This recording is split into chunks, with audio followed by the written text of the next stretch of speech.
Mesdames, messieurs, toute la technique de Zouk TV, bonsoir. Aujourd'hui, on a l'immense plaisir de recevoir la Chambre de métiers, j'insiste bien sûr, deux métiers, pas des métiers. Monsieur le Président, vous allez nous expliquer le pourquoi de cette différence et accompagné d'une charmante collaboratrice responsable de l'environnement. Nous vous posons certaines questions, demandons à nos téléspectateurs de bien écouter pour bien comprendre. Il y a des possibilités en Martinique, il y a des choses à faire et il faut qu'on continue à construire notre Martinique. Monsieur le Président, bonsoir et merci d'avoir accepté notre invitation. Bonsoir Monsieur Grabin et bonsoir à tous les téléspectateurs de Zouk TV. Madame la collaboratrice, mes respects. Merci. Bonsoir Monsieur Grabin et bonsoir à tous. Oui. Président, Chambre de métiers. Parce que j'ai eu plusieurs discussions avec différentes personnes qui ne comprennent pas le deux métiers, pourquoi pas des métiers. C'est historique. Nous avions abordé le sujet sur ce plateau il y a quelques mois. Donc c'est Chambre de métiers et de l'artisanat. C'est ainsi que ça a été inscrit au journal officiel, il me semble, en 1927. Voilà, donc c'est une dénomination que nous gardons. Et vous avez raison, l'artisanat, c'est de nombreux métiers, des métiers, donc plus de 250. Et sur notre territoire, la diversité est respectée aussi. Nous avons 4 grandes familles de métiers, les métiers du bâtiment, les métiers de l'alimentation, les métiers de la fabrication, les ébénistes, les bijoutiers, les stylistes, les couturières, et les métiers de service, très nombreux aussi. Je pense aux artisans en taxi, que je salue, aux artisans photographes, coiffeuses, esthétiques, bouchers, c'est alimentation. Tout cela, métier manuel, métier noble. Métier manuel et intellectuel, aussi, parce que c'est la tête qui commande aux mains. Oui. Président, là aujourd'hui, avec le modernisme, nous voyons beaucoup de produits qu'on peut appeler Kleenex. On achète, on consomme, on met à la poubelle. Est-ce qu'il y a la possibilité d'inverser la donne ou de ralentir ce comportement? Oui, d'ailleurs, c'est une des volontés fortes de la Chambre de métier, arrêter d'être dans une société de consommation extrême où on achète, on utilise, une fois que c'est en panne, on jette. Chaque fois que l'on jette, on dégrade notre environnement. On alourdit aussi les frais des collectivités chargées du ramassage des ordures ou de leur destruction ou élimination. Et surtout, donc, sur un territoire comme le nôtre, on ne peut pas se permettre de polluer notre environnement à l'excès. Donc une des solutions, c'est de réparer.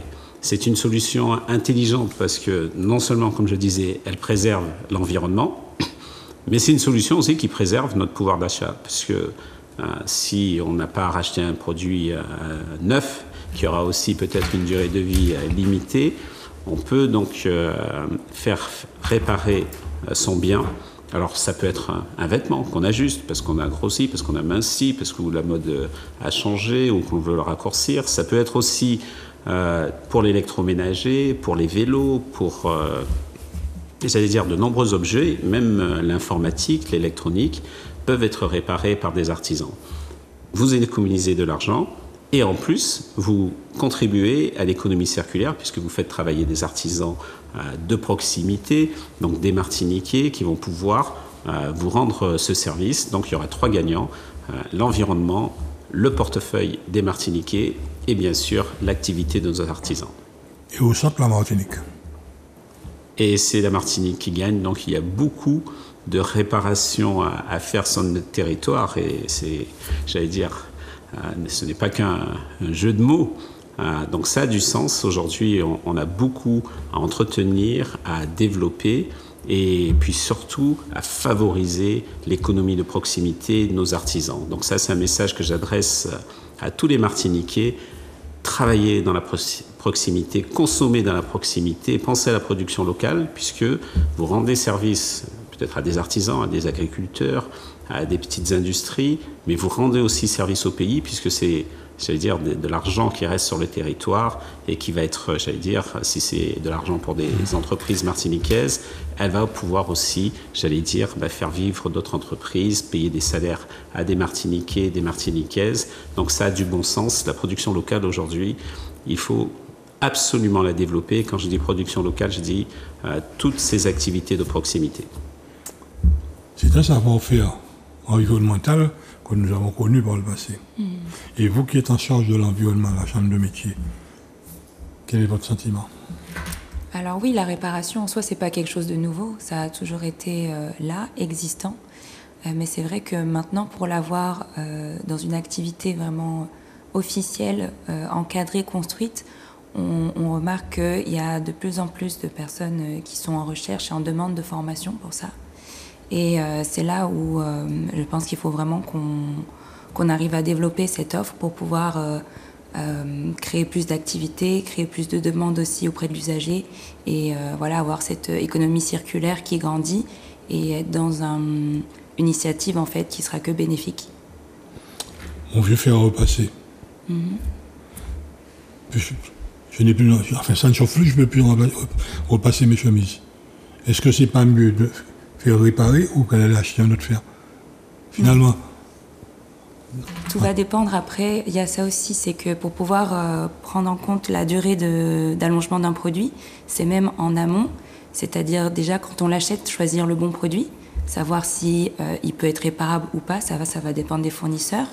Ensuite, ça va être aussi de comment est-ce qu'on l'entretient, comment est-ce qu'on l'utilise, est-ce qu'on le nettoie souvent, est-ce qu'on fait bien les choses, on le conserve dans un bon endroit, etc. Tout ça, ça peut l'aider à prolonger sa durée de vie. Et après, quand on arrive vraiment à un stade où il tombe en panne, oui, la question est de se poser, est-ce qu'on ne pourrait pas plutôt le réparer plutôt que racheter un produit qui va peut-être encore aussi tomber en panne en même pas 1 an ou 2, alors qu'on pourrait le réparer, prolonger sa durée de vie, trouver en plus des conseils auprès de nos artisans sur l'utilisation, comme je vous disais, et rallonger encore plus sa durée de vie.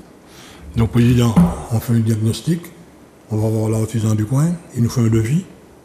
Donc, on part entre le devis et l'acquisition d'un nouvel appareil. Finalement, on fait le choix.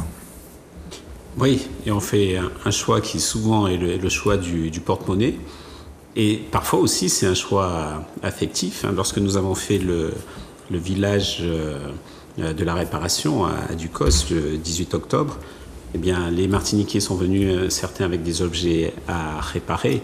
Moi-même, donc j'ai amené un instrument de musique ancien qui avait besoin d'une réparation, et je me suis dit, je ne vais pas le jeter parce qu'il n'est plus en état de fonctionner. Eh bien, j'ai pu trouver un artisan qui m'a proposé une solution donc, pour pouvoir le réparer.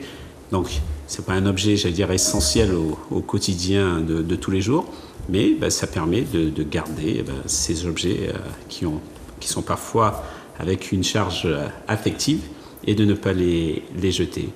Et suite à ce village, qui est un événement important, j'allais dire, pour la réparation, pour notre environnement, nous avons décidé de continuer nos actions, de pouvoir multiplier les actions sur l'ensemble du territoire, puisque nous étions à Ducos, mais dans le nord Atlantique, dans le nord Caraïbe, dans le sud, on a besoin aussi de pouvoir rencontrer cette caravane de la réparation. Donc nous allons développer, j'allais dire, notre présence sur le territoire. Nous avons créé une filière, la filière réparateur, avec des artisans qui sont labellisés par la Chambre de métier parce qu'ils sont dans le secteur de la réparation. Donc ce n'est pas un label que l'on va donner à la légère, mais on va vérifier les capacités de l'entreprise, le fonctionnement de l'entreprise, l'informer sur ce qu'on attend d'elle dans le cadre de ce label. Et tous les artisans qui étaient présents à ce village étaient des artisans labellisés. On n'a pas besoin d'être mécanicien. Souvent, quand on parle de réparation, on pense tout de suite à la mécanique. Maintenant, ma chemise est déchirée, je veux la modifier autre. Nous avons d'excellentes petites mains en Martinique qui peuvent faire ça. Ah oui, des petites mains, mais aussi des créatifs, parce que c'est beaucoup de savoir-faire, de créativité, puisque parfois des vêtements qui est désuet ou qui est plus à la mode, on peut créer quelque chose de nouveau et qui va être, j'allais dire, plus mode, plus fashion, comme on dit. Donc ça, c'est une réalité qu'il faut développer. Et puisque nous avons créé cette filière aussi, nous n'allons pas nous arrêter là. J'ai demandé au service de la Chambre de métier de réfléchir sur une filière de formation aussi dans le domaine de la réparation, notamment pour tout ce qui est électroménager. Donc nous l'avons vu lors du salon, il y a beaucoup de demandes. Ça veut dire qu'il y a de l'avenir pour une jeunesse, ou même des moins jeunes, qui voudraient se spécialiser sur cette activité, j'allais dire, c'est du recyclage, puisque on répare, on redonne un objet en état de fonctionner, et parfois même, d'un objet qui était en panne ou qui n'était plus utilisé, on peut créer d'autres objets. Notre village de la réparation s'appelait Village de la réparation et du réemploi, puisqu'on peut aussi compter sur la créativité des artisans pour donner, j'allais dire, une nouvelle vie, un nouveau sens à certains objets. Déborah, quels sont les critères qu'il faut pour justement participer à cette formation, recevoir cette formation? Alors, pour recevoir le label réparateur, plutôt, pour pouvoir gagner en visibilité sur ce label, c'est vraiment, au final, assez simple. C'est d'avoir, de base, une activité dans la réparation. Comme on disait, ça va être hors mécanique, où on va souvent penser aux électroménagers, mais comme on disait, c'est très vaste. Ça peut être du bijou, du textile, l'ameublement. En fait, la réparation est présente dans énormément d'activités. Et donc, il faut que l'artisan ait déjà son activité enregistrée, bien sûr, à notre chambre, et qui est bien donc le bon code APE dans cette réparation.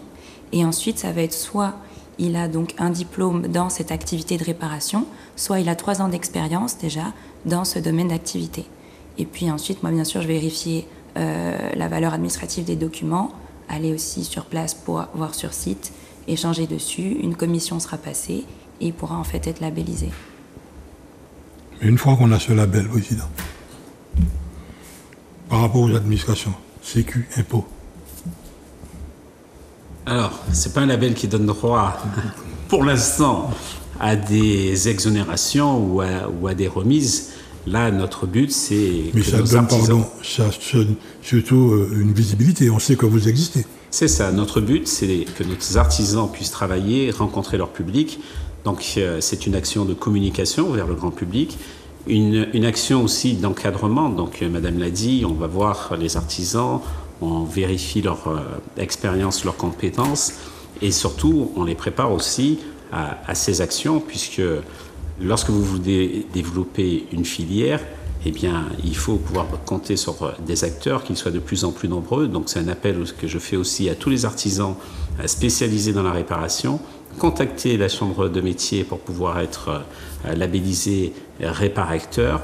Nous avons mis en place un site internet qui est un site internet national puisque nous faisons partie d'un réseau national de réparateurs où toutes les coordonnées des labellisés sont inscrites. Ça veut dire que quelqu'un a besoin de faire réparer, une guitare, il va taper sur Google, qui va le renvoyer vers le site et il va trouver donc l'artisan ou les artisans spécialisés dans sa région, la Martinique. Mais on peut aussi innover à partir des réparations. Oui, on peut donc donner, une nouvelle vie avec une nouvelle utilisation à un objet. Donc là, on a vu Madame a parlé de bijoutiers, des bijoutiers qui vont pas simplement réparer, qui peuvent aussi vous construire, vous fabriquer un nouveau bijou. Ou personnaliser un bijou. Des artisans d'art aussi, qui sont aussi nombreux à réutiliser de la matière qui a été utilisée. Alors je pense au verre, je pense au bois, mais à toutes les matières, ça peut être aussi du tissu, des matériaux nobles, qui vont les réutiliser pour faire de l'artisanat d'art, c'est-à-dire un objet de valeur grâce à la créativité de ces artisans, et certains même utiliser, des matériaux, de base, par exemple, des bâches en plastique, des bâches publicitaires. Il y a une artisane qui, à partir de ces bâches, va réaliser des sacs.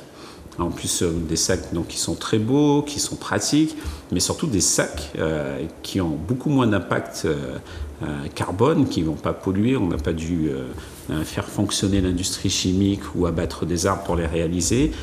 On s'est basé sur des produits qui avaient déjà eu une utilisation qui allaient être jetés, détruits, eh bien là, on leur redonne une nouvelle vie, et parfois avec du sens. Je pense par exemple à des bâches publicitaires d'entreprises qui, en général, sont détruites après un événement, après une utilisation.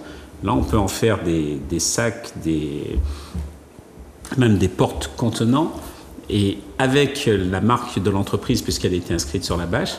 Donc ça a du sens, ça peut faire des cadeaux pour les salariés ou des cadeaux pour les partenaires. Et surtout, ça montre qu'on avait un objet, on l'a utilisé, on ne l'a pas bêtement jeté. On s'est dit, qu'est-ce qu'on peut en faire? Et là, nos artisans ont la réponse sur quoi en faire. Eh bien, c'est des créations de valeur et surtout, c'est de l'activité de proximité sur notre territoire. Ne pensez-vous pas qu'il faille faire appel aux scolaires dans cette activité? Dans quel sens? Moi, quand j'étais gamin, on a fait des travaux manuels. Je ne sais pas si ça existe toujours. Donc, si dès le berceau, on apprend à l'enfant à utiliser, réutiliser, faire revivre, recycler et autres, arrivant à l'âge adulte, c'est payant pour le pays. Ne pensez-vous pas? Mais je pense que de toute façon, la sensibilisation de l'enfant, c'est toujours importante pour des thématiques aussi importantes que l'environnement, que la réduction en fait environnementale, des impacts environnementaux, et donc justement de la réparation, qui découle, comme on disait, de l'économie circulaire. Donc forcément, il y a toujours, pour moi, un grand enjeu à sensibiliser et communiquer sur des écoles et des apprentis, ou même plus tard, en tout cas, dans ce cycle de formation, oui.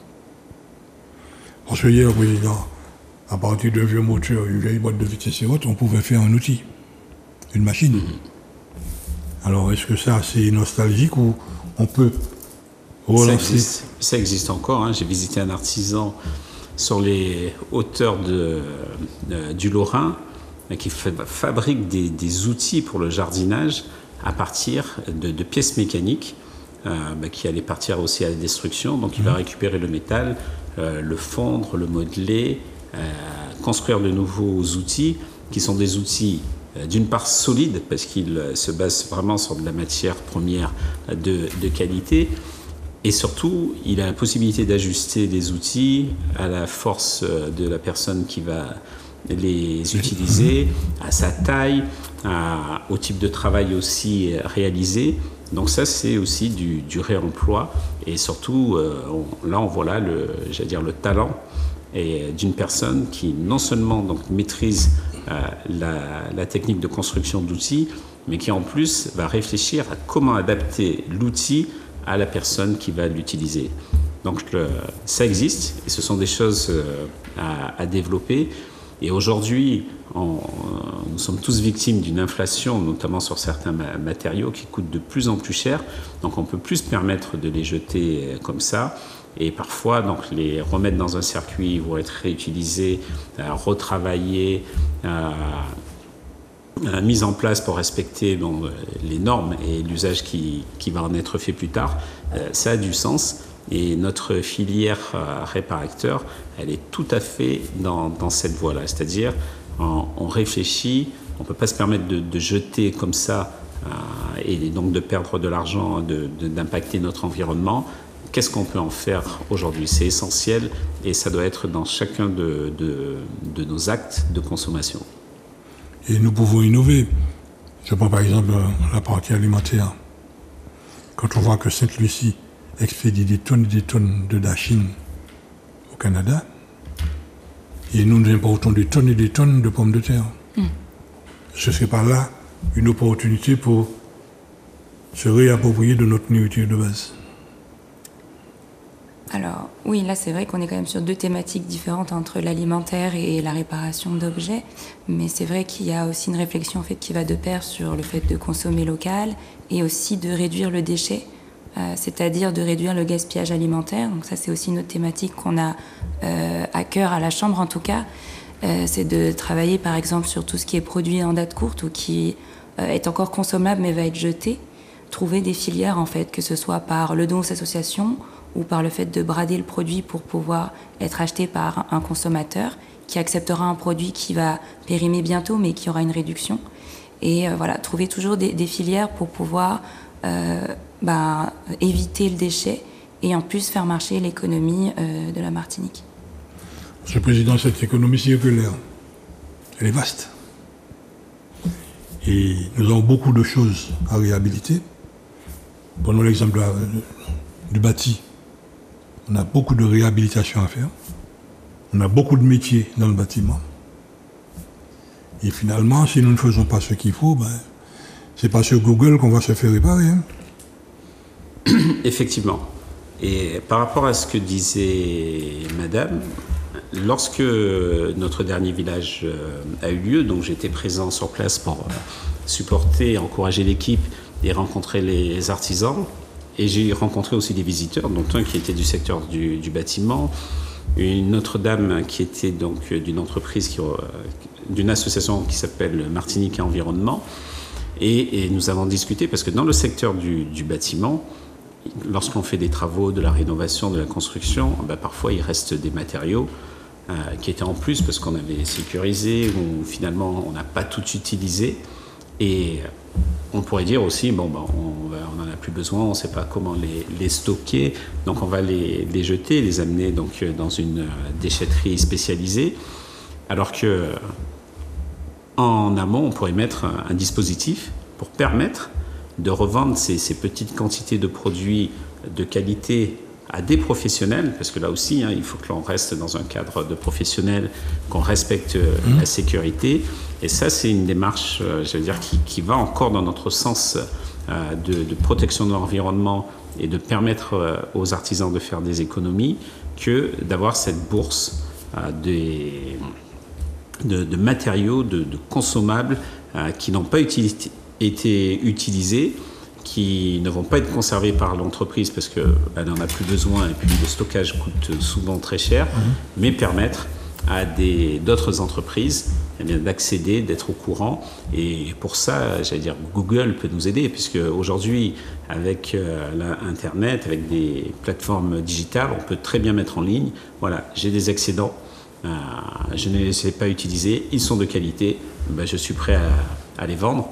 Alors ça permet d'avoir, pour certains, le produit tout de suite, de l'avoir aussi moins cher, et donc de faire des économies et de gagner en performance, aussi bien pour l'artisan qui va récupérer ses produits que pour notre environnement qui n'aura pas à supporter donc, ces déchets supplémentaires. Dans cette économie circulaire, est-ce que le mot environnement ne fait pas reculer certains? Parce que certaines personnes n'ont pas peur quand elles entendent environnement. Non, je pense quand même que la majorité des personnes avec qui on va échanger, que ce soit artisans, partenaires, collectivités, c'est pour eux maintenant un terme qui est même naturel en fait. Je pense plus qu'il y ait, en tout cas, pas cette peur d'en parler. Tout le monde est, je pense, assez sensibilisé et conscient de l'importance de réduire ses impacts environnementaux et que c'est un enjeu qui est à forte pression, en tout cas sur la planète entière. Maintenant, ça va plus être l'implication qu'on va pouvoir apporter à nos changements, qui va être différent de chacun, mais surtout par rapport à la possibilité. Des fois, c'est pas vraiment un manque d'envie ou un manque de compréhension, mais c'est aussi un manque de capacité, de temps, de budget et autres, ça peut arriver. Président, nous regardons notre société fonctionner. Elle est comme ça, elle descend. C'est que aussi, elle descend beaucoup. Par rapport à beaucoup d'événements que nous avons vus. Et là encore, il y aura beaucoup de réparations. Effectivement. Hier, je circulais sur les routes du Nord Caraïbe et c'était consternant de voir tous ces dégâts, ces déchets, ces voitures brûlées, ces conteneurs de poubelles ou de recyclage dégradés au bord de la route. Oui, ça va faire des déchets supplémentaires, des coûts pour notre environnement, mais des coûts aussi pour nos collectivités qui sont chargées avec l'argent de nos impôts de pouvoir remettre tout ceci en état. Et en tant que Martiniquais, c'est dur de se dire on va donc devoir jeter tout ceci parce que ça a été dégradé violemment. Donc la réparation, oui, on a beaucoup de réparations à faire. et au sens propre comme au sens figuré, et surtout à mettre en place une économie, j'allais dire, qui serve l'ensemble des Martiniquais. Aujourd'hui, notre problème, j'allais dire, en termes d'activité économique, c'est qu'elle est encore trop modérée, qu'il y a une trop grosse part aussi aux produits importés. Ça veut dire qu'on achète des produits importés, fatalement, on envoie notre argent ailleurs. Donc nous parlons d'économie de proximité grâce à la réparation, mais vous l'avez évoqué aussi, l'économie de proximité, c'est la production locale. Et sur la production locale, là aussi, il y a des réparations à faire, puisqu'on l'a trop souvent négligé, en se disant, bon, vous voulez faire de la production locale, débrouillez-vous comme vous pouvez. Et ça ne peut plus durer, puisque en perdant nos outils pour la production locale, ce sont des emplois que l'on perd. En perdant nos outils pour la production locale, ça veut dire que ce que l'on va acheter aura été fabriqué ailleurs, donc on va envoyer notre argent ailleurs, sur des territoires qui n'ont rien à faire, j'allais dire, du développement économique et social de la Martinique. Donc aujourd'hui, il faut vraiment que l'on puisse travailler tous ensemble. Et quand je dis tous ensemble, c'est les Martiniquais qui sont les consommateurs et qui ont ce choix de consommation, j'allais dire, entre leurs mains, les producteurs, les services de l'État, les services aussi de la collectivité, donc l'ensemble de nos politiques, pour se dire il faut développer la production locale. Elle crée de l'emploi en proximité. Elle permet aux jeunes aussi de se dire je peux créer mon entreprise, peut-être que je peux être un spécialiste de la préparation de telle ou telle chose ou travailler dans le bâtiment. Mais pour ça, il faut, j'allais dire, tout mettre en place pour favoriser cette production locale. Donc notre village de la réparation, c'est-à-dire c'est un élément j'allais dire, du nouveau développement économique à mettre en place, mais il y a beaucoup à faire parce qu'on peut développer notre agriculture, il faut développer le secteur de la pêche, de l'artisanat, et même au niveau de nos industries qui sont de petites industries, il y a beaucoup à faire pour leur permettre, j'allais dire, d'être, j'allais dire, plus productives, donc d'avoir des coûts de production plus bas. Donc il faut bien sûr les aider pour leur investissement, leur permettre aussi de travailler dans de bonnes conditions, puisqu'on a le problème du foncier sur notre territoire. Quand vous avez besoin d'un local pour votre entreprise artisanale ou commerciale ou industrielle, ça coûte très cher. Donc il faut qu'on puisse favoriser aussi l'installation des créateurs d'entreprises et des chefs d'entreprise, et notamment pour les créateurs. À la Chambre de métier, nous avons beaucoup de personnes qui travaillent chez eux, dans leur garage, dans un petit atelier, certains dans une chambre qui va être dédiée à l'activité. Donc il faut qu'on puisse mettre en place des zones artisanales, des zones d'activité économique avec des loyers raisonnables, parce qu'on se dira, bon, on a choisi de donner du travail à des Martiniquais, donc permettons-leur de travailler dans de bonnes conditions, et surtout construisons des zones d'activité respectueuses de l'environnement. Je pense par exemple aux réparateurs en mécanique qui ont besoin, donc, pour réparer leur voiture, d'avoir de l'espace, qui peuvent des fois faire du bruit, ça peut gêner les voisins, mais bien souvent, et je travaille aussi avec eux, ils ont eu des remontées, on leur dit oui, on va construire une zone, et finalement ça a été loué pour des activités commerciales parce que c'était plus rentable, peut-être plus sûr financièrement, mais ça coûte cher au pays.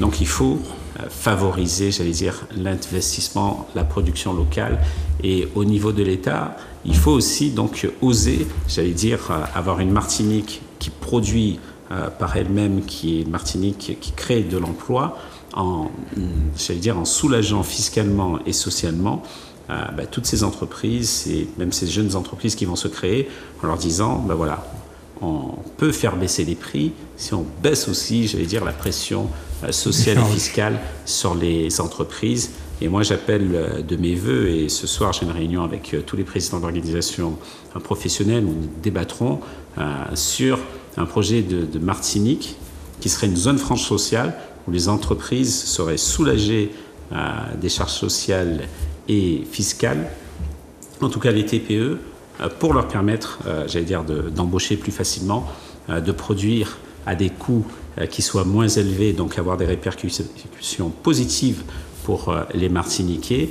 Ça permettra de créer de l'activité, des salaires, de moins vivre, j'allais dire, des minima sociaux pour certains parce qu'ils auront un travail, et d'augmenter aussi les salaires, parce qu'aujourd'hui, pour augmenter les salaires, on ne va pas trouver l'argent comme ça dans des entreprises qui sont sinistrées.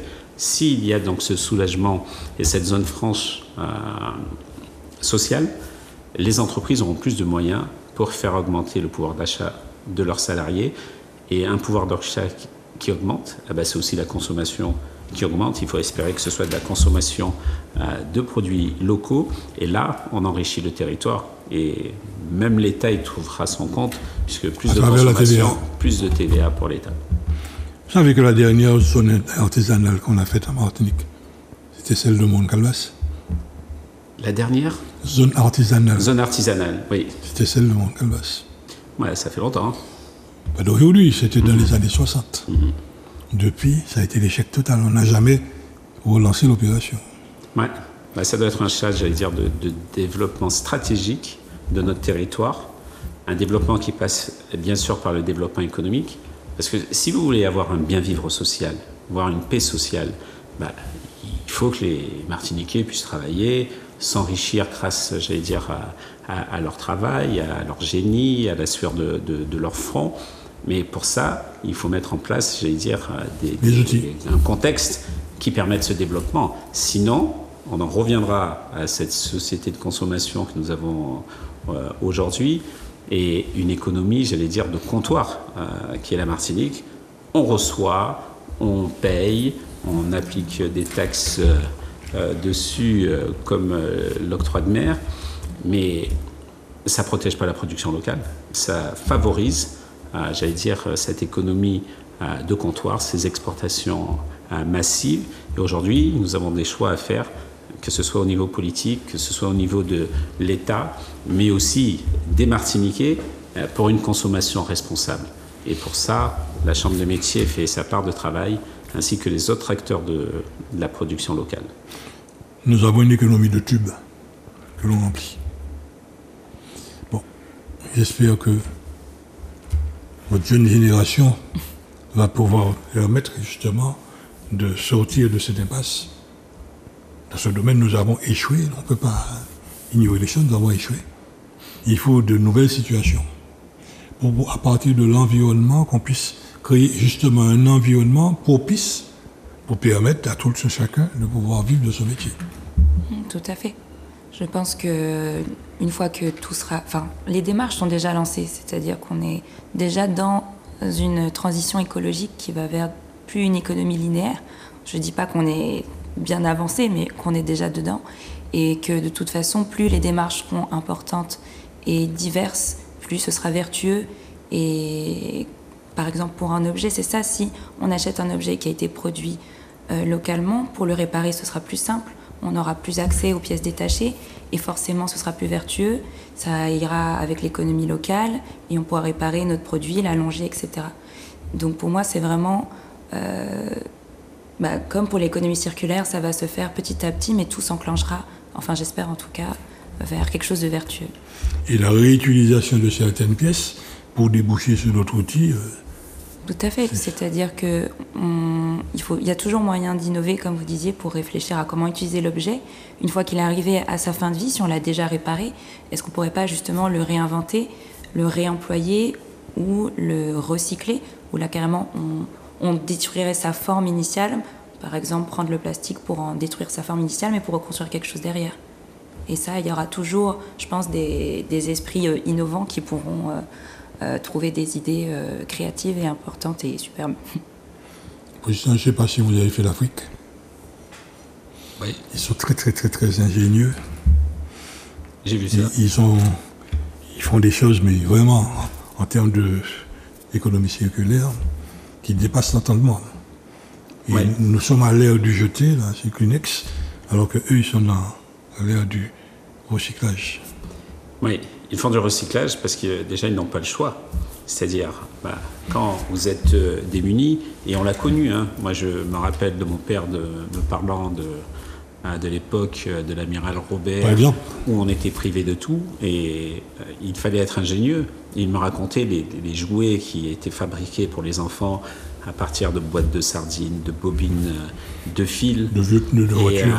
Et on ne jetait pas, c'est-à-dire on se disait on peut le réutiliser.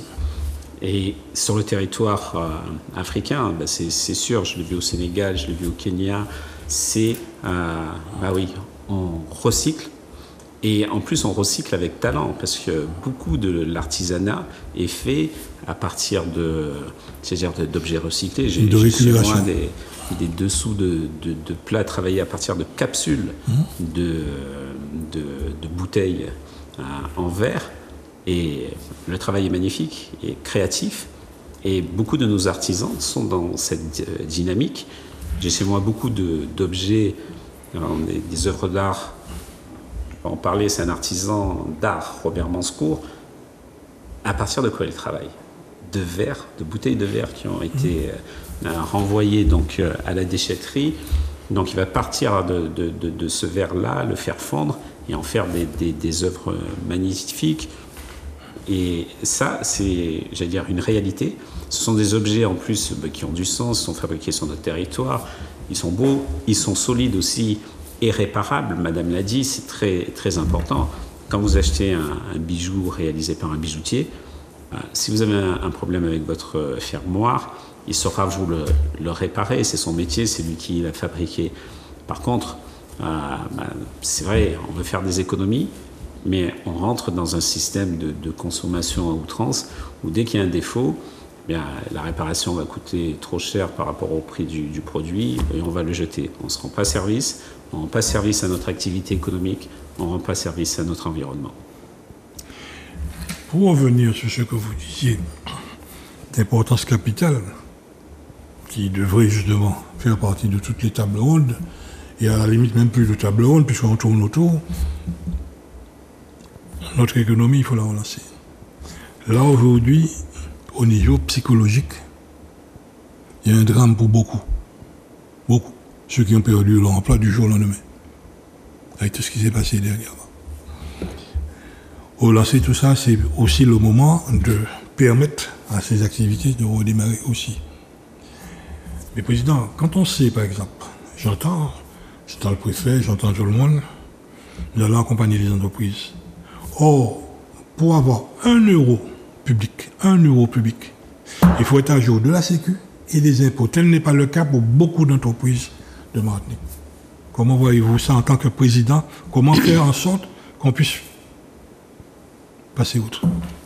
Ouais, c'est un état de fait et un constat que j'ai réalisé avec mes équipes et avec tous les artisans qui m'entourent depuis des années. Pour les travailleurs indépendants, plus de 80% ne sont pas à jour de leur charge sociale. Et ça, c'est une réalité. Aujourd'hui, on va leur demander de survivre à une nouvelle crise. Ça va être terrible. La semaine dernière, j'ai rencontré les services du préfet, le directeur de l'URSSAF était là, de la CGSS était là, des services fiscaux, donc le DRFIP était là aussi. Je leur dis, aujourd'hui, par rapport à la situation, il faut soulager les entreprises et les exonérer de charges sociales pendant 6 mois. Dans un premier temps, ça c'est, une situation d'urgence. Et je le disais tout à l'heure, dans le futur, il va falloir aussi être audacieux et que l'État aussi soit associé à notre volonté de développer notre activité en diminuant le coût des charges sociales sur nos territoires. Donc ce n'est pas une faveur, c'est une réponse à une situation. Travailler, produire en Martinique, et c'est pareil pour la Guadeloupe, la Réunion, Mayotte ou la Guyane, coûte cher. Tout l'outre-mer. Donc une solution, et pour moi qui aurait du sens, c'est de décharger toutes les TPE de cotisations sociales et fiscales. Donc là, on n'aurait plus de problème de retard pour accéder au marché public. Et surtout, ça pourrait booster, et ça boostera la création d'emplois, d'activités. C'est une répercussion aussi sur les coûts de production. Donc ça pourra faire baisser les prix. Et en augmentant le pouvoir d'achat de tous ces nouveaux salariés ou de ces salariés qui seront mieux payés ou au moins, et en plus qui auront, plus de confiance en l'avenir et dans leur entreprise, ça permettra à l'État d'avoir plus de recettes sur la TVA. Donc l'un dans l'autre, nos territoires seraient gagnants.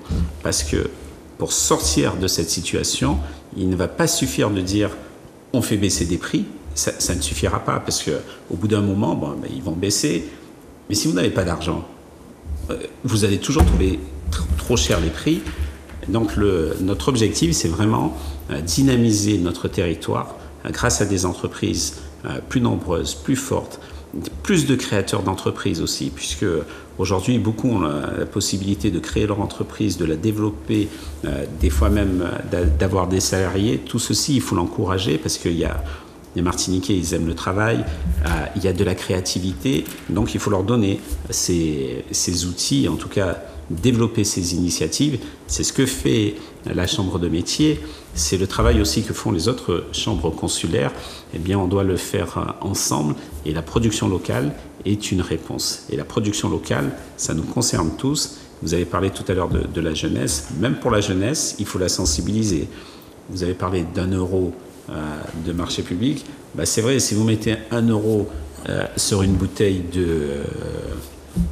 de jus, eh bien, 1 € de cette bouteille de jus va peut-être rester sur le territoire, en tout cas 90% si c'est de la production locale. 8,5% de TVA qui va rentrer. Alors que si c'est un jus, j'allais dire, importé, ça veut dire que vous avez 95% de cet euro qui va partir sur un autre territoire. Et c'est ça qui nous affaiblit, qui nous appauvrit. Donc il faut sortir de là, avoir vraiment une révolution économique, sortir de l'économie de comptoir, une économie qui respecte les Martiniquais, qui respecte l'environnement des Martiniquais, puisque on diminue aussi, l'impact carbone lorsque on travaille en proximité. Et pour ça, il faut que nous, Martiniquais, nous devenions aussi des consommateurs responsables, je dirais même patriotes. On aime notre pays, eh bien, il faut consommer en priorité les produits du pays lorsque c'est possible. Et je pense agriculture, artisanat, pêche, industrie. Nos artistes aussi, c'est aussi de la production locale. Et là aussi, il faut aussi, les favoriser, les protéger, leur permettre de travailler dans les meilleures conditions. Et cette révolution, aujourd'hui, elle est nécessaire. Parce que sinon, ce qui s'est produit va se reproduire encore. On l'avait eu en 2009 avec une crise où des Martiniquais, des syndicats demandaient donc plus de revenus. On voulait que les prix baissent. Déjà à l'époque, on avait créé le bouclier qualité-prix, mais on voit que ça n'a pas suffi. Et le phénomène s'est reproduit en 2024 et aujourd'hui, il faut l'anticiper en bâtissant un nouveau modèle économique. Et le phénomène 2024 est enflammé, très enflammé. L'urgence des urgences au niveau de l'État, c'est de faire la main levée sur la vie à tiers détenteur, que l'on trouve sur les citoyens, des profs, des professeurs, des artisans et autres. Il faut que l'État fasse cette main levée, se calme pendant 1 an pour permettre cette réinjection dans notre économie, permettre aux entreprises de vivre ou d'être sauvées. Autrement, on est dans la catastrophe totale. Et ça, ils le savent. Oui. Et les personnes, en charge de représenter des secteurs comme l'artisanat, comme moi, le disent aussi. Je vous disais la semaine dernière aux préfets, aux représentants de la sécurité sociale et des services fiscaux, je demandais d'arrêter, les procédures déjà de saisie, qu'on puisse souffler, d'arrêter aussi d'exonérer. Pas seulement sur l'artisan, pas seulement sur le professionnel, sur tout le monde, président. Puisque le professeur, par exemple, qui aujourd'hui a un ATD, on lui prélève à la source, donc il perd une partie de son salaire. C'est de l'argent qu'on ne retrouve pas dans notre économie. Si l'État se calme pendant 1 an, 2 ans, 3 ans, ça se calcule. Oui, ça permet de rebooster les choses. Moi, je défends la position des entreprises, mais notre problématique, c'est pas qu'une problématique d'entreprise. Nous sommes tous liés. C'est vraiment une problématique globale. Vous le dites, vous avez raison. Nous sommes tous liés, nous sommes, j'allais dire, sur le même territoire, sur le même bateau, et quand l'un va mal, et ça a des répercussions sur les autres. Le mari du professeur, il est chauffeur dans telle boîte. Okay. Donc sa femme a un ATD sur son salaire. Lui, il n'a pas de recette. C'est un foyer qui explose. Hein. No money, no love. C'est un foyer qui explose. Quand la misère rentre par la porte, l'amour s'en va par la fenêtre.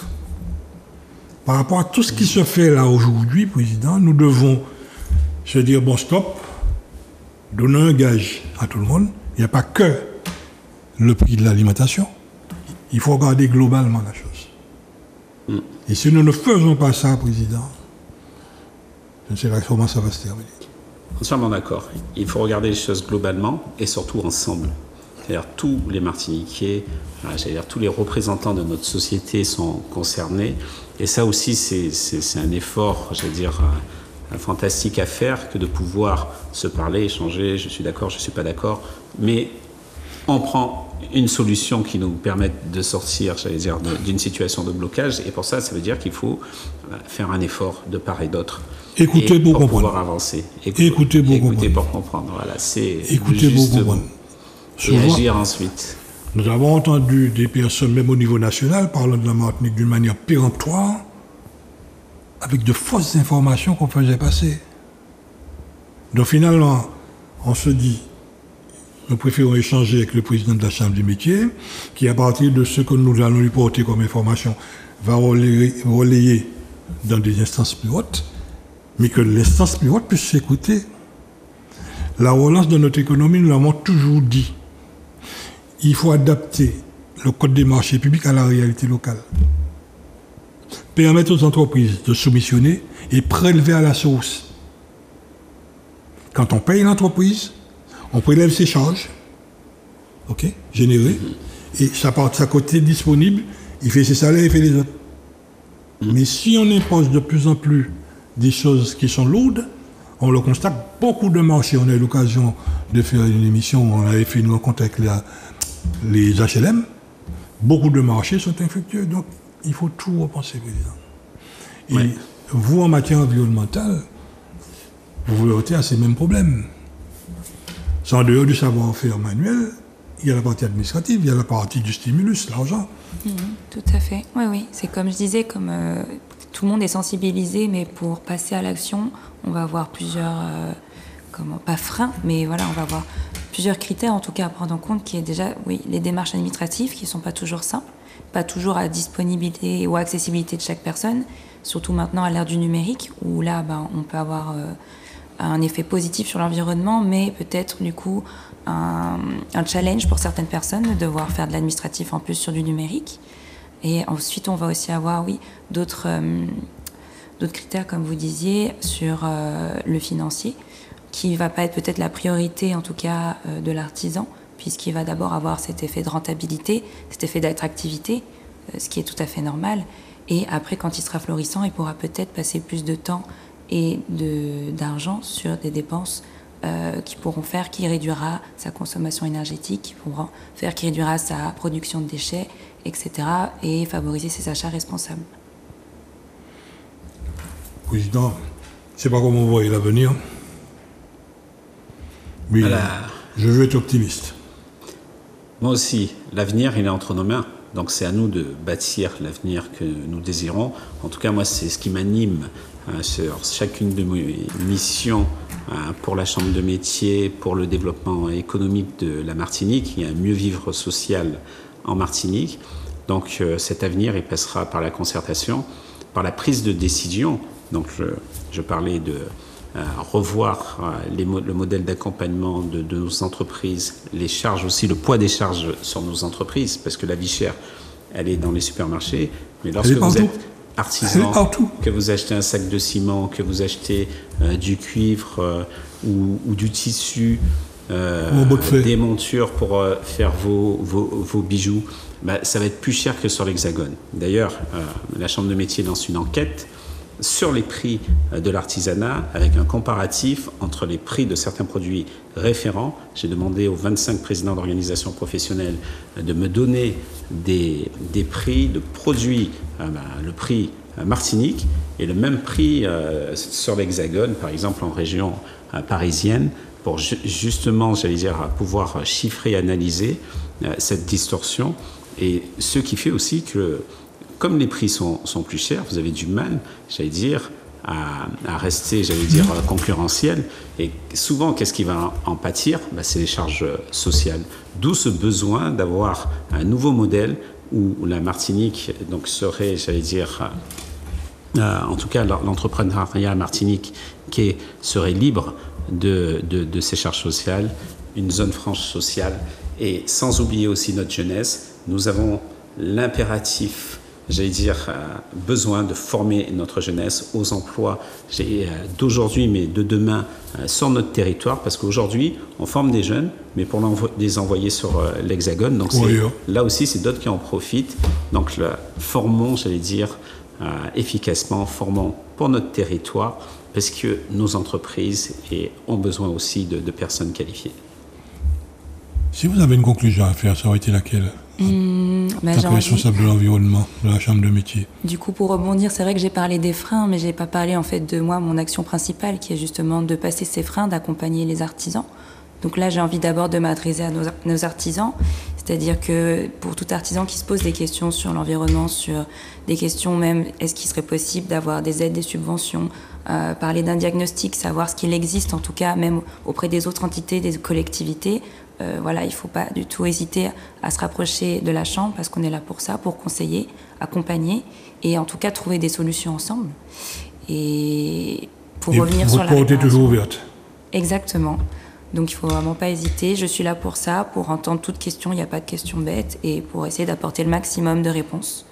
Et pour revenir sur les réparations, pareil, pour tous les artisans qui sont de la réparation, ne pas hésiter à nous contacter, que ce soit en ligne ou directement à la Chambre, pour se faire labelliser, pour gagner en visibilité.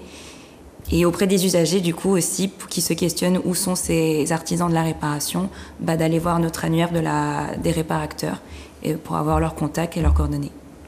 Président, s'il y a une conclusion à faire, ça aurait été laquelle à votre niveau?